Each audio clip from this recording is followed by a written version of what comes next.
You should, you would come up here because you probably don't know, but you could do a better job. No way. I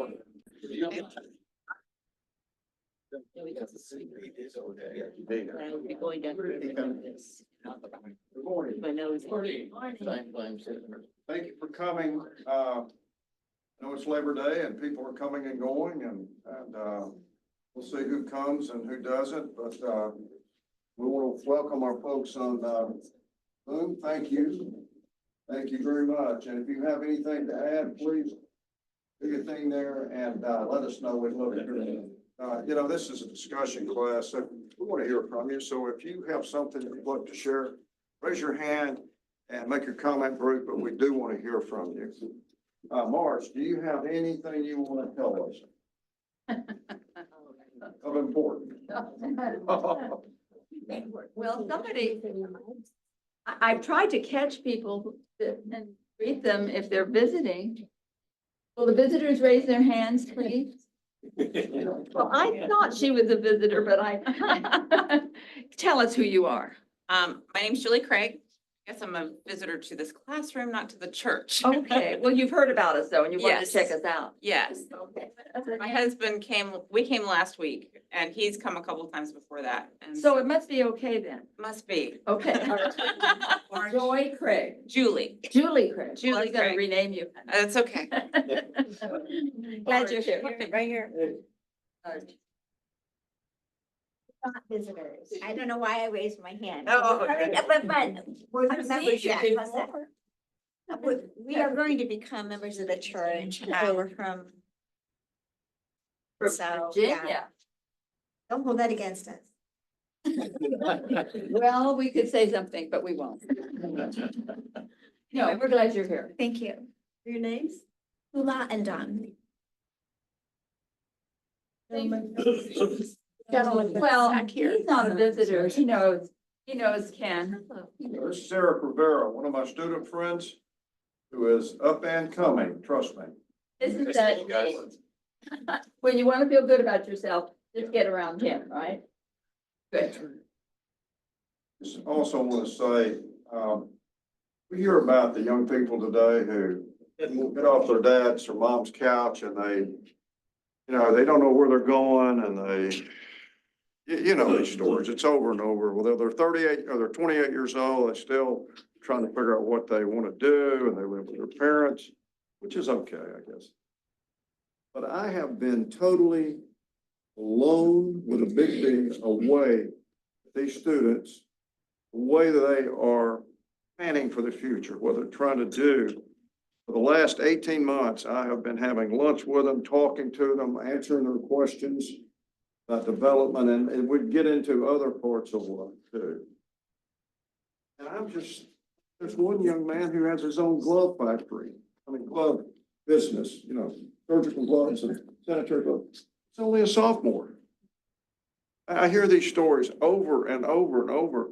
They're still in college, already in business for themselves. You know how good that makes me feel? How much optimism, courage, or how much satisfaction I have with our university over here. And they're not weirdos. They're normal. And what about this guy? Well, we're working with Eric. It means something to me because you wonder, well, I've seen everything now. I don't know what's coming next. You have this brand new revelation of people who are going to carry the nation. They will be having families. They will be boosting the economy. And it gives me a lot of hope for the future because they are go-getters. They are go-getters. Anyway, today we have a pretty interesting lesson, I thought, on Jochebed. So before we get started, Roy, would you have our prayer?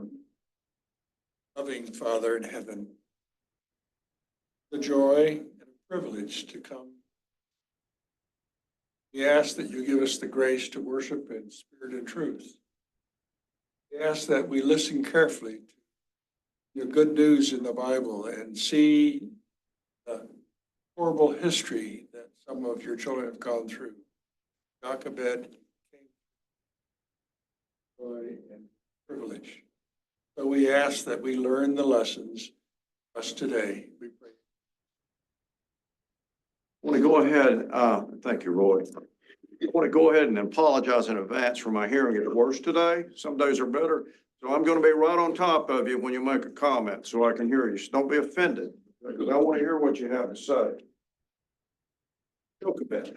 But before we get into that, I want to ask you some questions. Have you ever been shocked by a turn of events that suddenly happened to you?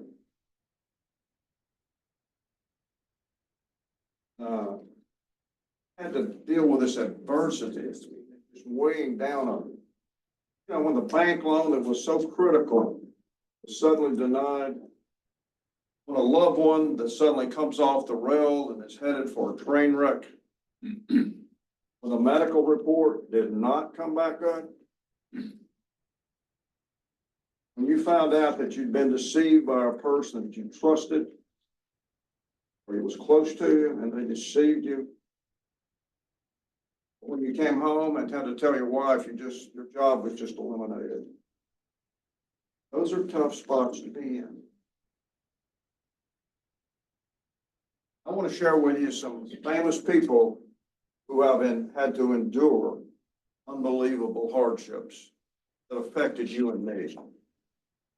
David was on the run for Saul. He'd been running for almost 12 years, hiding in caves in the forest, strange towns, always having to look over his shoulder because he was being hunted. David has just returned to his hometown that a Philistine king had offered him to be able to live there, called Ziklag. He's been out hunting, doing his mercenary work. Was a hired gun at this time.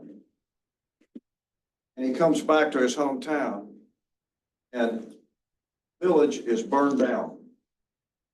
Wives and children have been taken as slaves. All of his cattle and personal belongings are gone. And the Bible tells us that David and his men wept aloud until they had no strength left to weep. I have never been in that situation. I've seen it. David is under extreme pressure because his men are talking about stoning him. How bad can it get? It says each one was bitter, spirit, because his son and daughters were gone. But beat down as David was at the time, it says, but David found strength in the Lord. George Washington, who you've heard so many times that you just kind of dismiss it. I would say 99% of the people in America have no earthly idea of who George Washington really was. If they did, they would have a portrait of him on the wall. Remember how your great-grandparents, you'd seen pictures where they had a picture of FDR on the wall?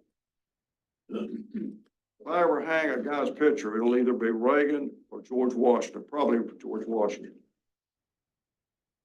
This guy had never been given what he was promised. He never had enough money from the Congress.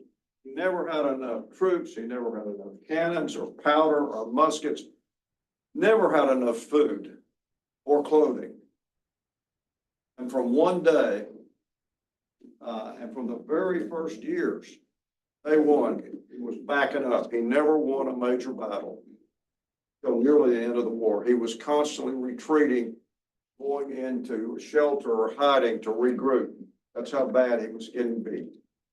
Every battle he lost. He knew that if he was captured, he'd be tried and hanged quickly. So, in his memoirs, he says something like, if I had only known that this would be the way that the Congress and the American people were going to react. Never done this. I'd only known. Let me share some shocking events in modern time. You can say, well, that was way back then. And we're living in today, Ken. This is a different world than it was 200 years ago. There's a shocking event that we weren't alive, a lot of us, when it happened. But it happened. On Monday, October the 8th, 1929, Great Depression started. Fast forward to 1940.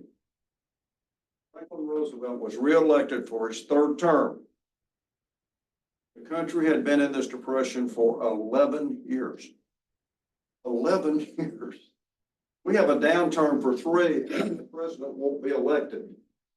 Now, he's done. Start all over. 11 years of this has been going on. In 1940, when he was sworn in, 1/2 of the men and 2/3 of the women made less than $1,000 per year. Of the 132 million people in the United States, only 48,000 people made more than $2,500 a year. 3% of the nation made more than 25%. That's basically like the billionaires, 3%, 2%. That's how it had changed. Get this, 31% of the homes did not have running water. A third of them did not have running. A third of them had no indoor toilet, 1940. 39% had no bathtub or shower. 58% had no central heat. Only 2 of 5 people had gone beyond the 8th grade. Dad had a 6th grade education, not an 8th grade education. Only 2 of 5 people gone beyond the 8th grade. 1 of 20 finished college. 1 of 20. Where I grew up, we didn't have college graduates. That was an anomaly. I was the first male to ever graduate from college in the history. Well, I'm just right on the tail end of this hardship. Well, what did people do? Well, some jumped out of windows in 1929. What really was going on in the hearts of so many Americans? More churches were built in those years than any other time in the history of the United States. Turn to the Lord. Thank you. Oh, by the way, Empire State Building during that time, built in 1 year. 1 year.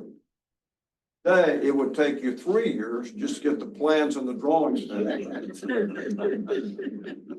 Trust me, I'll live with it. And Chattanooga is 1,000 times better than your building. And we gripe and moan and raise Cain about how restricted we are. Well, it would take another 3 to 4 years to build the buildings by the time the inspectors got through with you. And, the world has changed. But this is what people were doing when their backs to the wall. They built that building in 1 year. And to this day, I have never read about one structural issue, one crack in the building, or the parking lots, or anything, the basement. It's solid. Very solid. With all these discouraging events, I want to study about today, if you'll study with me, about a woman whose problems were far, far worse. Let's see how she prevailed. Let's read Exodus chapter 1. I'll finish up the 10 verses in Exodus 2. But let's read it. Let's get our Bibles out. And I'll read a few verses, and then you pick it up, you read a few verses. Just don't need one, read a few.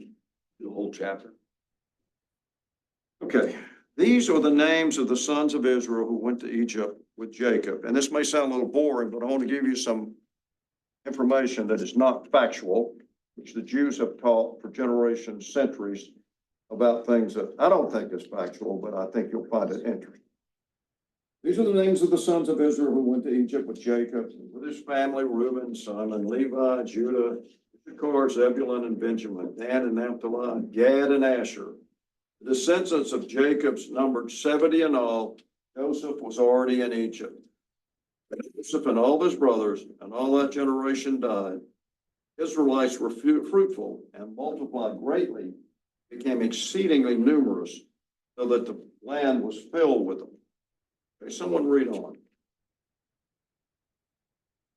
Then a new king came to the throne of Egypt who knew nothing about Joseph or what he had done. Told his people, these Israelites are becoming a threat to us because there are so many of them. We must find a way to put an end to this.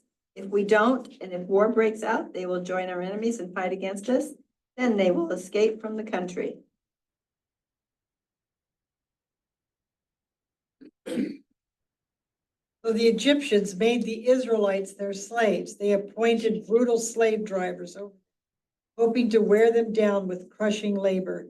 They forced them to build the cities of Petham and Ramus as supply centers for the king.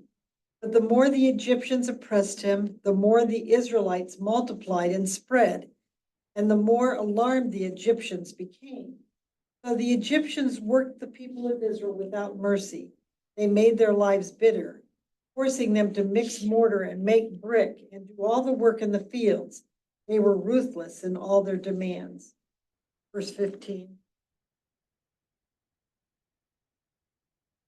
The king of Egypt spoke to the Hebrew midwives, which the name of the one was Shiphrah,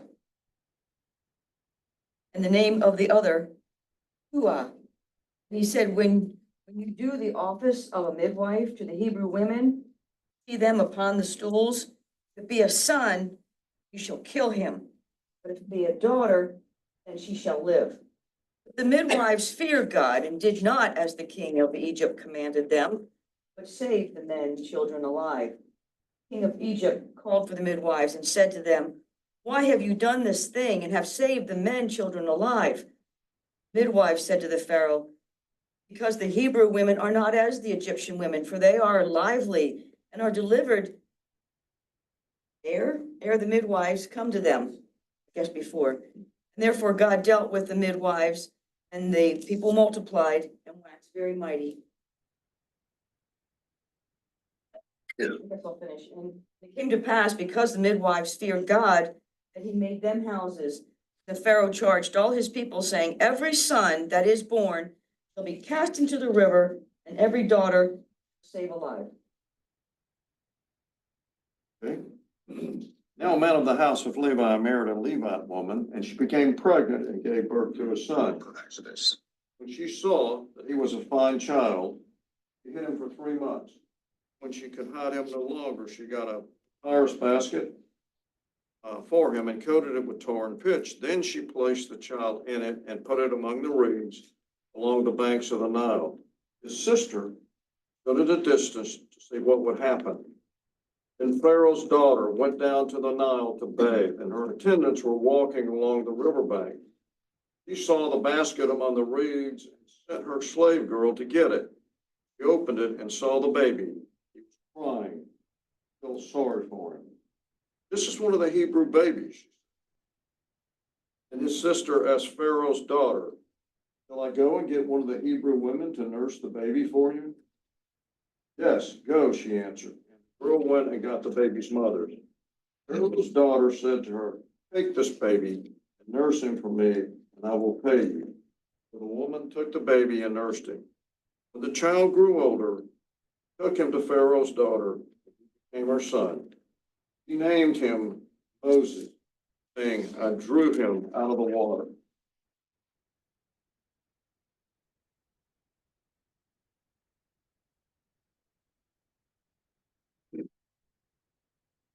I want to read you or give you some information that I read about this.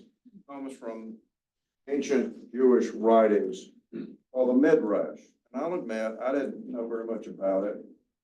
And I'm a little bit more confused now than I was before I read it. You'll understand why in just a minute. But it makes a great read, but you'll have to decide what you think is really true. And I've already warned Rod about this, so it's a great fairy tale. I want to read it to him. If you like Santa Claus, you're going to love this. Some of it is actually factual, but it's folklore. some of this is true, some of it I'm not so sure. She's from the line of Levi, we know that. And then the Midrash says she's conceived on the way to Egypt and then born in Egypt. Right? She married Amram, which we know, which was her nephew. So Amram married his aunt. Later, Moses put a stop to this. We'll read further into the scriptures. No more of that. She was the mother of Aaron, Miriam, and Moses. And Jewish legend says she was 130 years old when Moses was born. Tradition has it that when Moses was born, he was remarried to Amram. They'd suddenly had a big divorce, and I won't get into all that, but it was Amram saying, basically, if they're going to kill all of us, we're just going to get divorced and not have any kids. So supposedly, Miriam, the little girl, goes and said, if you do that, you'll wipe us out.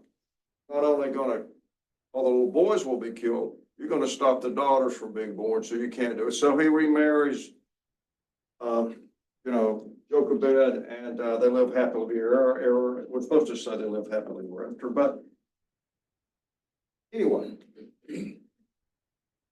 The next thing that I read was very interesting. When the day they got remarried, her body became smooth, and her wrinkles became straight, and her former beauty was restored. So she looked like a young girl again, supposedly 130 years old. And Moses dies at 120 years. She's 130 when she has him. According to this, she's 250 years old when she goes into the promised land, which it says she did, and Moses didn't.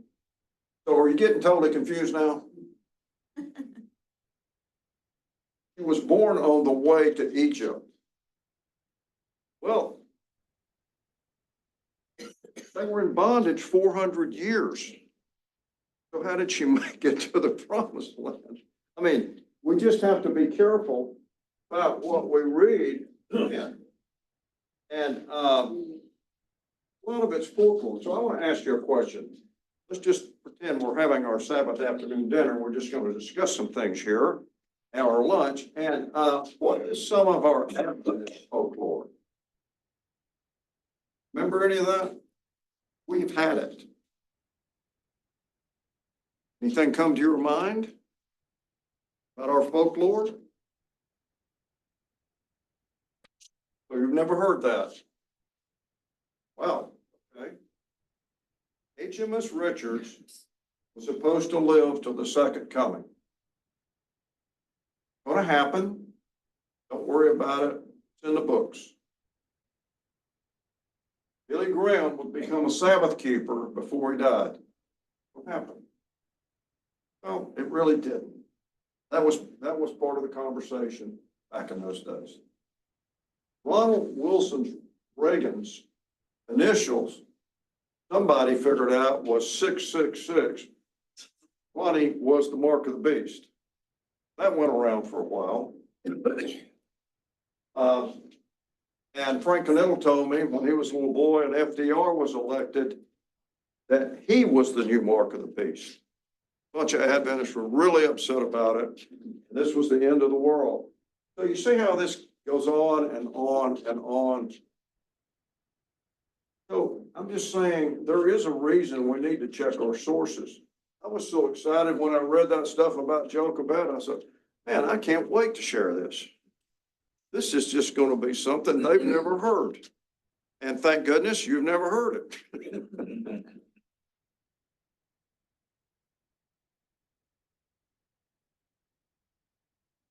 What do you see in this woman that gives her high marks? Tell me, what do you see about Jochebed right off the beginning of the story? Yes. Defiant against cruelty of the government. She's going to defy the rule that her son should be killed. Okay. Which is true. Which she was taking her life into her hand, or was risking her life. Yeah. No, it was bold, courageous, and defiant. She was very resourceful. Or what? She was very resourceful. Yes. Yeah. Good builder. Yes. She loved her child enough to give it away. Roy. looked upon God for all the things that were happening in her life. Yeah. I think that's probably a big key that we're listening to. Yeah, Diane. A while back, I read a book.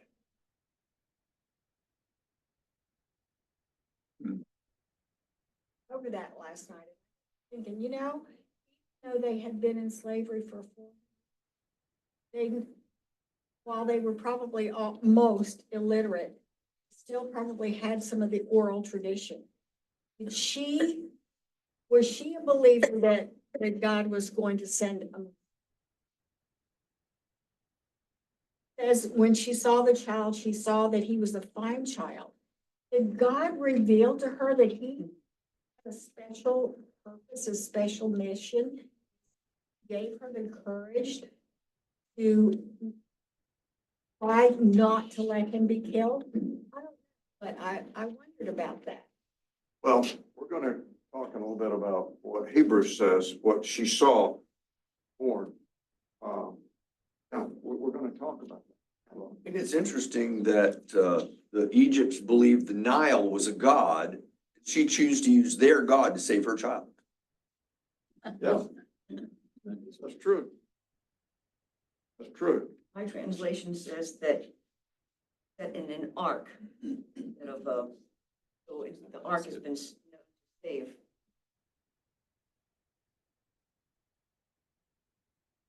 So she's a risk taker. Stay calm during this, obviously. Sounds like she kept her wits about her. But hold herself together. Well, that's a lot for a lot of moms. They have to hold themselves together. It's not falling apart. Maybe in private, we don't know, but this would worry you to death. This would worry you to death. Your son is going to be taken, drowned, killed, one way or the other. You got a plan. That plan wisely included her daughter. She had thought this through. This is what I hope will happen. Every time we get a plan, we know that something can go wrong. But this wasn't just your ordinary plan. This was simply life and death. The life of the child was hanging in the balance.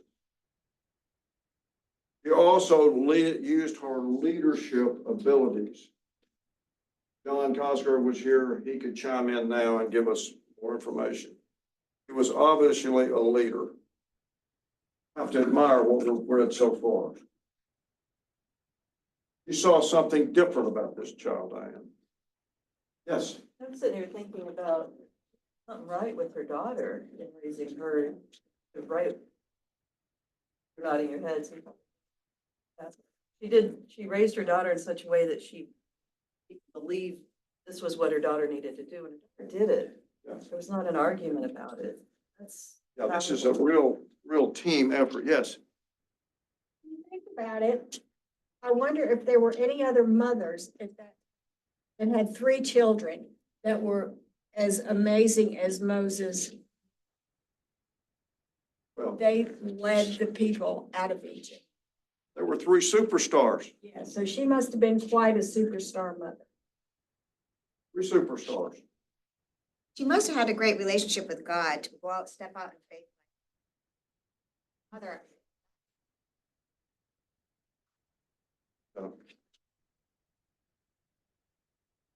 I have read, not recently, but because if I read it now, they'd probably ask to fact check it.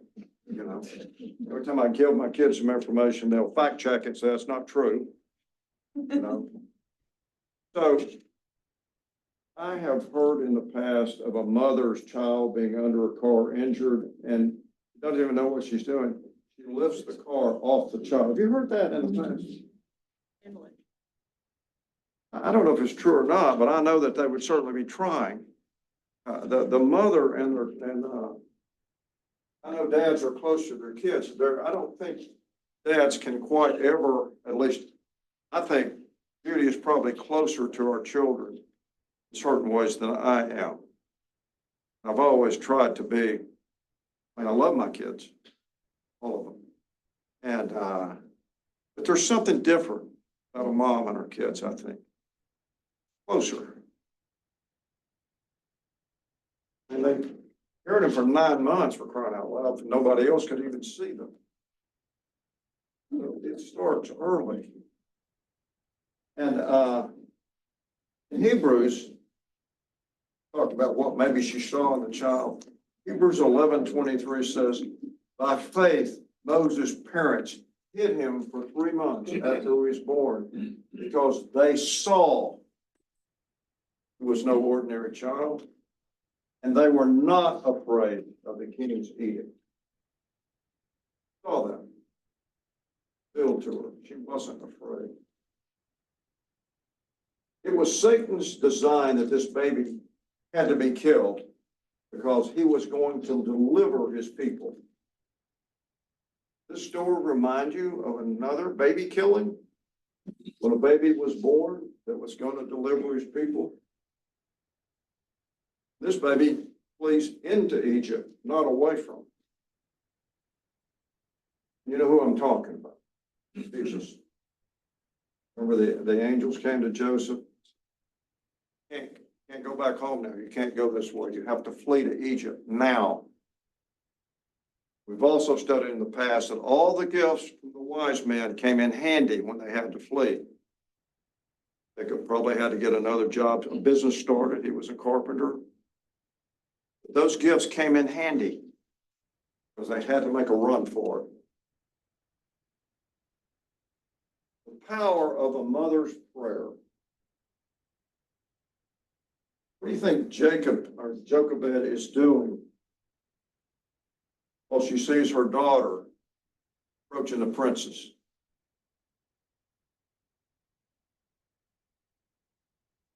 Yes. This is a mom's class, so the moms need to help me here. I read this story all the time to my grandchildren from my Bible friends. And it says that the mother made the basket, put a soft pillow in it, laid the baby in it, and before the father and the brother were awake, she and Miriam took the baby in the basket boat down to the river. Was smart, was realizing that her husband might not be on board with this plan. Yeah. And before they were awake, she so early, obviously. Yeah. Interesting little detail. Yeah. Yes, it would be. It would be. Yeah. Yeah. Think about the setting here. Now, we've known since we were little, that there's crocodiles all over that river. In certain places. What if the basket just suddenly starts drifting out to sea? What if the crocodiles are thick as thieves that morning or that afternoon? What if the basket starts leaking? You think Jochebed is praying? Oh, yeah. And what else have you got left? What have you got left? Who you turn to? I mean, it's all or nothing. I mean, what if the princess rejects this baby and drowns it right there on the spot? What if she calls the guards? I gotta found this, take care of it. Do what my dad said. I'll have to be killed. What's your impression of the princess at this point? Needy. Didn't have love that she was looking, how she could find. Ah. Could be. Could be. Yes. She wasn't as heartless as her dad. Saw human life and loved it. Oh, no, it's a Hebrew. I need it. Let's kill this poor innocent thing. She also saw that he was a beautiful baby. Ah. And she said in the book that I read, she wanted him for her very own. Yeah. Because he was beautiful. Winston Churchill said once in a subway, one woman was holding a baby and the mom said, he looks just like you. Madam, all babies look just like me. The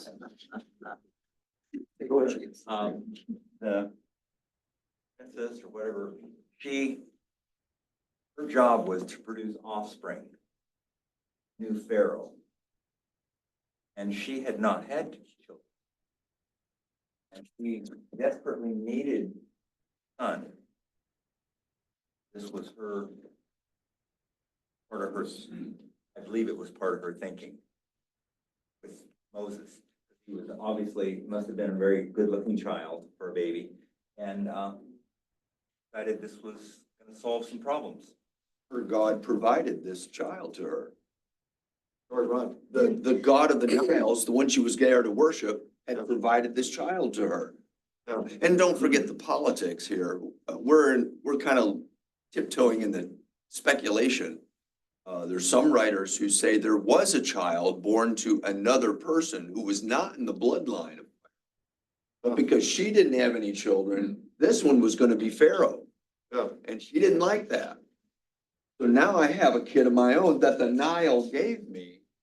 Oh, yeah. So I can raise this one to be Pharaoh, and that one's not gonna make it. See, and I thought I got a bunch of fabricated stuff. Go ahead. No, I'm just kidding. Go ahead. We think that angels and the Holy Spirit were really at work. I think that the Christ of the Egyptians had already achieved God and was ready to bring a deliverer. Holy Spirit guided Jochebed to make. Holy Spirit also touched the heart of the princess. Holy angels were.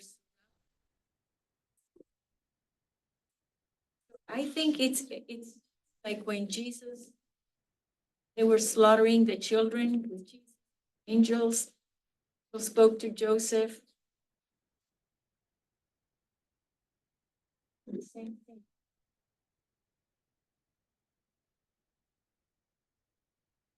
You know what I like about what I'm hearing so far?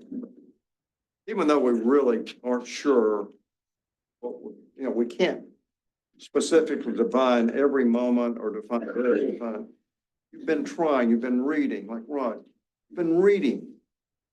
How can we dig more information up about this? And I appreciate that. And bring it to class and share it. I think that's wonderful. We don't know for sure, but the more we dig, the more we're going to learn. I love it, man, to be able to accept some of it will be valuable to us. At least we're thinking. I think that's great. Princess was taking a risk, possibly. But she was being used, I think, by God in this plan. It was being used, obvious. Miriam shows up just at the right time. Oh, would you like me to find somebody who can take care of the baby? Yeah, that'd be great. Falling into place here. Jochebed is able to bring Moses to her home and teach him about her past, about what's supposed to happen in the future, about her God, about her religion, what happened, why they're here. Obviously, she drilled into him how did we become slaves? Well, let me tell you, this is what happened. Great somebody used to be the #2 guy in Egypt. That changed. We were somebody, now we're slaves. Shared all this with him and he remembered it. Yes. Don't really know how long Moses stayed. Usually when a baby's nursed, they're nursed for 2 to 3. That's pregnant. I have read that a baby would nurse longer in those days, maybe 5 years old, 6 years She old. had no idea how long she would get. Before the princess. I guarantee you, she kept him as long as she could. Yeah. And maybe another month or 2 after that. I don't know how you give up a kid. I don't know how you do it. Go ahead. Ellen White just suggests it was 12.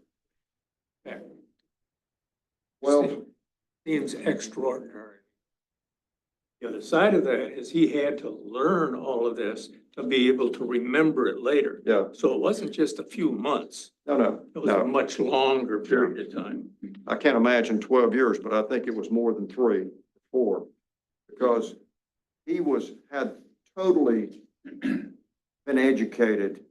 Why would he react like he did later on?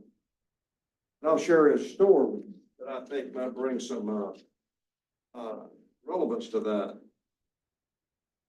He raises this baby and turns him back over.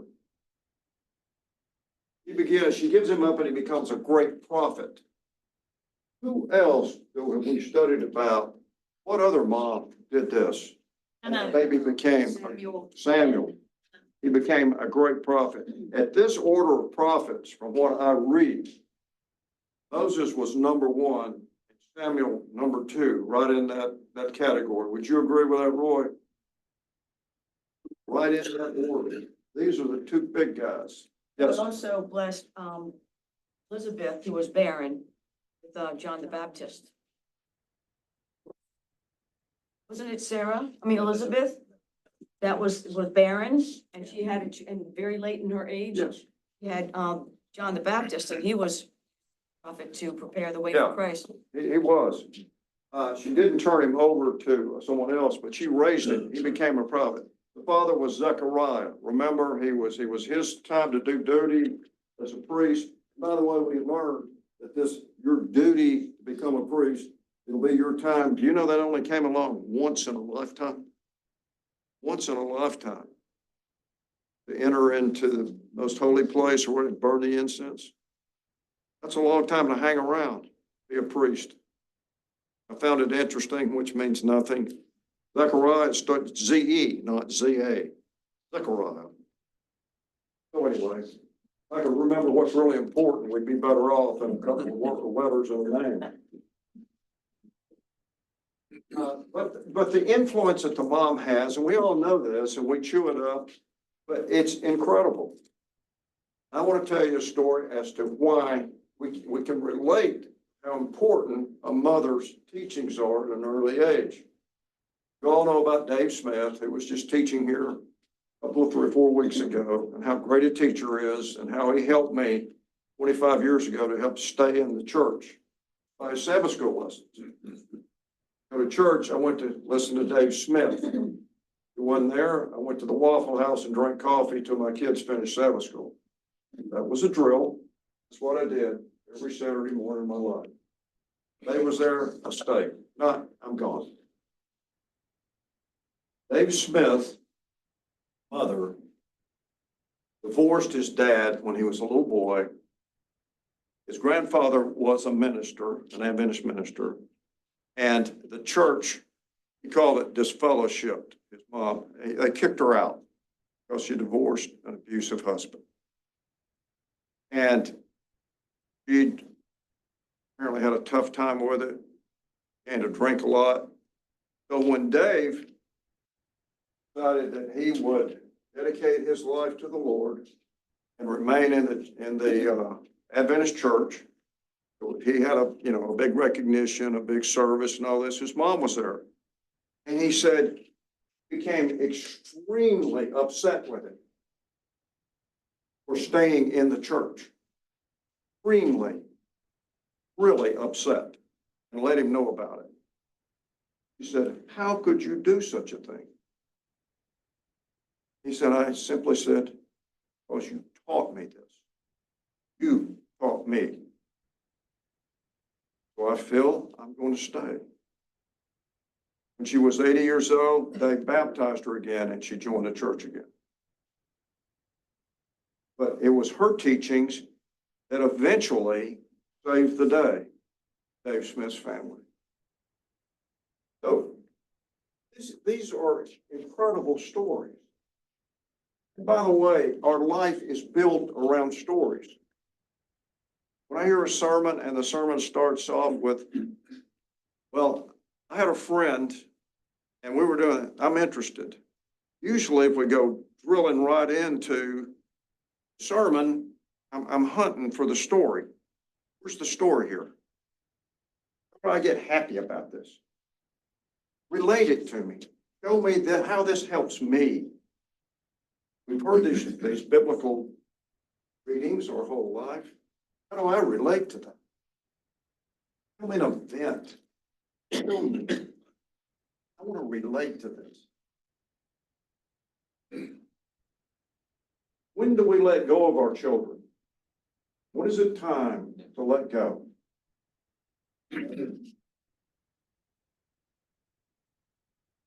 When do you ever let go of your children? That's the question. Point. Can you ask us later? Yeah, you're right. Yeah, Hey, Ken, can I say something? sure. A young lady that cuts my hair, this might not be appropriate for here, but That blind lady that cut your hair, go ahead. yeah, that cuts my hair, been cutting my hair 15 years.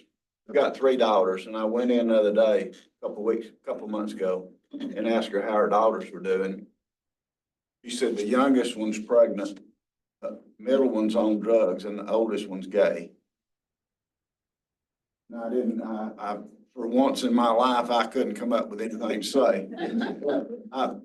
I said, well, I'm sorry. And she said, well, don't be sorry. She said, I did the best I could do. We carried them to church. We raised them till their adult age. And she said, that's between them and the Lord. Yeah. And I've thought about it and thought about it. Well, if you could feel that way, might not be all bad. Maybe you should feel that way, but I have an aunt. She's the last 90 now. All right, 90. Yeah, she's 90. And we were talking about our kids a couple of years ago, maybe 5 years ago. And I didn't say much about, we have 4 kids. There's always one of them going through something 5 or 10 years ago. So maybe I brought up something and she said, I have learned that you can only teach them the difference between light and then you have to let go. Have to let go. You feel like you've done the best you can, have to turn it over, let it go. And that really helped me. Parents generally blame themselves for something that goes wrong. I go wrong, what did I do wrong? Because you didn't do anything wrong. Eric, good to see you again, my boy. Maybe the youngest one in the room. My daughter's 17 and she's getting ready for college and we're having to. And we This can't this little girl that used to be in the 3rd grade? Yeah, she's 17. She drove me here. Drive with this arm. Anyhow, yeah, we've decided that she can't do college at home. Must go. It's a form of letting go. It is. But it's not just letting go. She needs to let go of us. Yeah. She's very dependent. Very type A. But still, if anything diverges from the perfect plan she had, I'm like, you need to go and realize that this is how life works. Yeah. So, John. Pick up, John, because we want to hear this. All right, is this better? Oh, no. I'll try to be a little better. We can never let our children out of our hearts, but we can copy the birds and know when to push them out. Yeah. True. I want to tell you about something else Dave shared with me yesterday. Some years ago, he and Sherry started a class. It was called the Hurting Parents Group. Hurting Parents Group. For parents that were struggling to let go of their son or daughter. They were still trying to control them, do things like pushing Adventist literature on them all the time, trying to get them to Adventist events all the time, trying to control. And now they're in therapy because they're so disappointed that they didn't do something right. They didn't do anything wrong. Maybe they should have backed off the gas pedal a little bit and recognized these people have a brain now. We can't overload it with any one particular thing, no matter how good it is, limit to what they can absorb and they can withstand emotion. So we are no stranger to issues in Collegedale with our kids. I am high on our kids because of the kid that's sitting in the back. A few hundred more over there that I've met and heard about. Given up? Can't. Won't. I have in my own life had to draw the line with certain things. I'm not doing this anymore. That was hard. Can't go down this road with you any longer. When one of my kids got to fooling with the wrong crowd 25 years ago, this is the hardest thing I ever did in my life. He had 3 little brothers and sisters. And I told him if he ever came down my driveway again, I'd have him arrested. You think that was easy? And I was bluffing.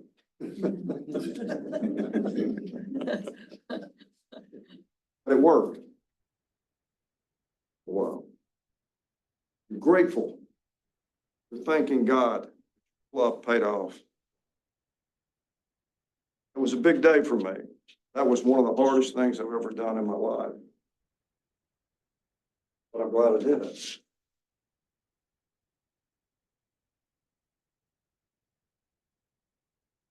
A lady called me some years ago, very upset because her son would not go to church.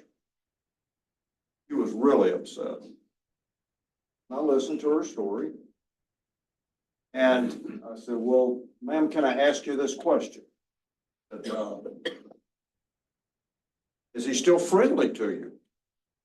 Oh, yes. Does he take your calls? Of course. Does he come over to your house and visit, have a meal with you, eat lunch? Oh, yes.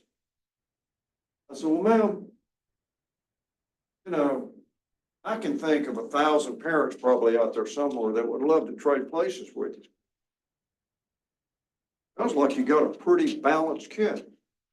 You're just not interested in going to church right now. Just give him a little time. I was 43 years old before I started having an inkling that I would go to church. Don't give up on him.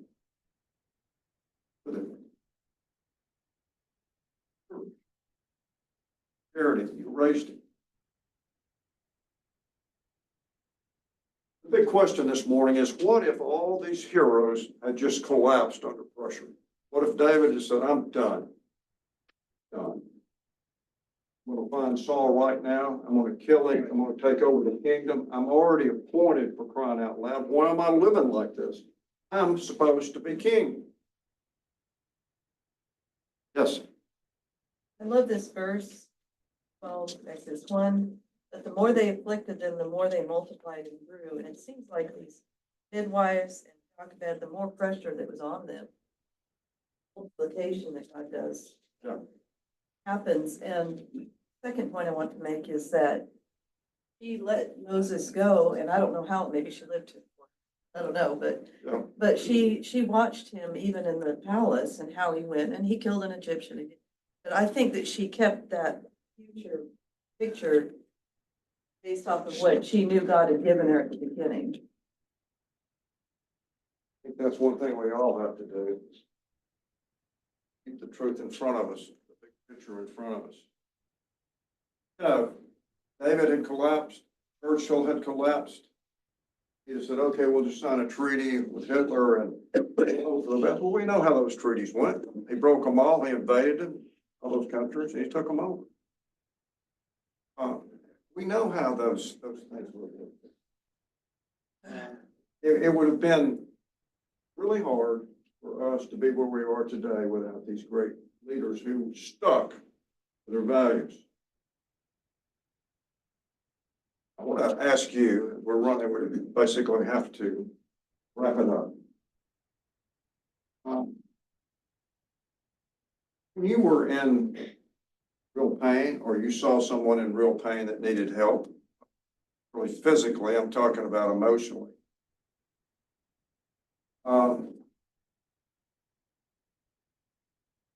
Share with me a story, maybe of someone who helped you or you helped someone that really made a difference.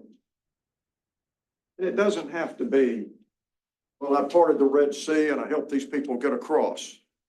Just day to day, that's what we're in, Roy. I want to say two things. One of them is second verse, third verse you gave here in Hebrews tells me everything about Jochebed. Faith, and she gave that understanding to Moses. He had faith. And the other side of the story is that I teach my brother for the past, I guess, 5 or 6, 7 years now, teaching this class Sabbath afternoon on a portal. He lives in California.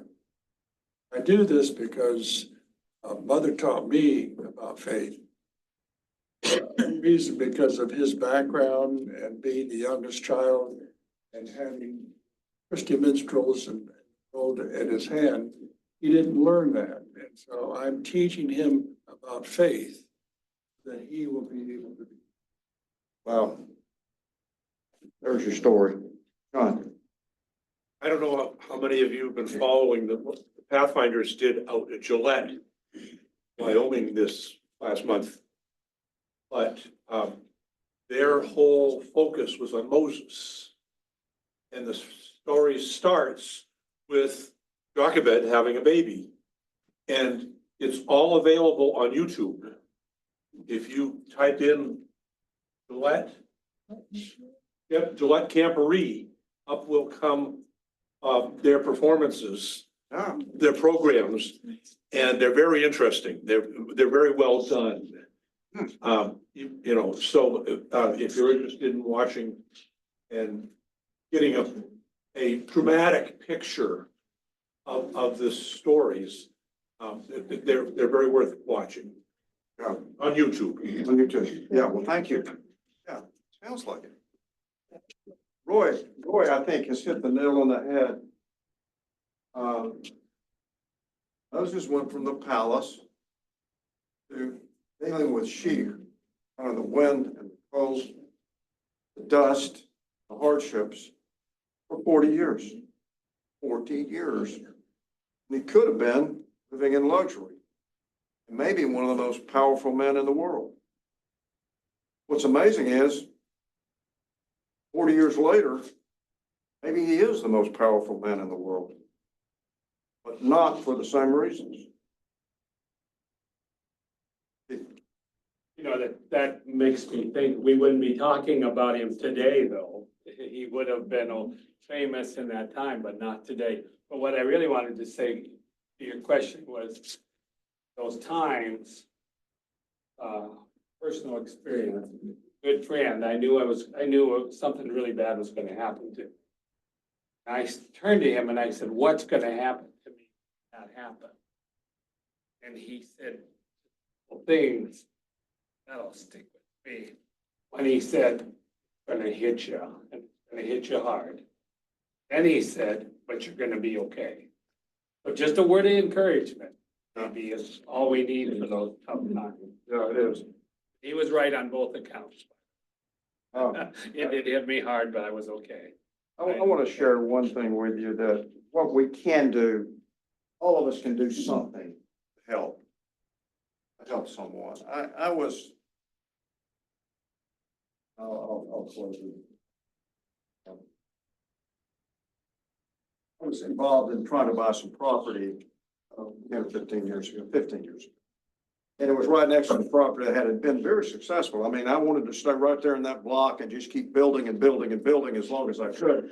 There was some property I wanted, but it had problems with flooding, and it's called a floodway, and whatever profession you're in, whatever you do, there's certain things that when you hear logistics or preaching or you know, equipment or whatever, but there's some terms you hear that, well, when you hear that term is we don't want any part of it. That, the last thing we want to touch. Well, this property had it. Well, I had a lady working for me. I don't know if I should tell this because too late now. I'll have to. She worked on that property for almost 4 years. She said, there's got to be a way. She was a realtor. If I can get this all fixed, will you buy the property? I said, yes, I will. It was a pretty large tract. And so she worked for 4 years with my engineer to get that thing out of the floodway. Floodway is a term you better run when you hear it in my business, not floodplain, floodway, because there's no way out. We're done. She got it converted through the Army Corps of Engineers. I couldn't believe it. For 4 years, she worked on this. Desperately needed that commission. She really needed it. She was older than me and she'd had some problems. She was a wonderful woman.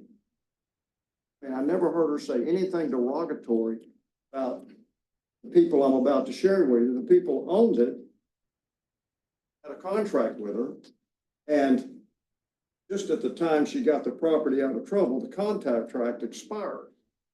So they came to me and said, we want to sell you our property, but we don't pay a commission. Contract's up. Send us out. You realize how hard this woman worked on this? For 4 years, your property was worth nothing. It was a swamp. And I was thinking, and you inherited it. You don't have a dime in this deal.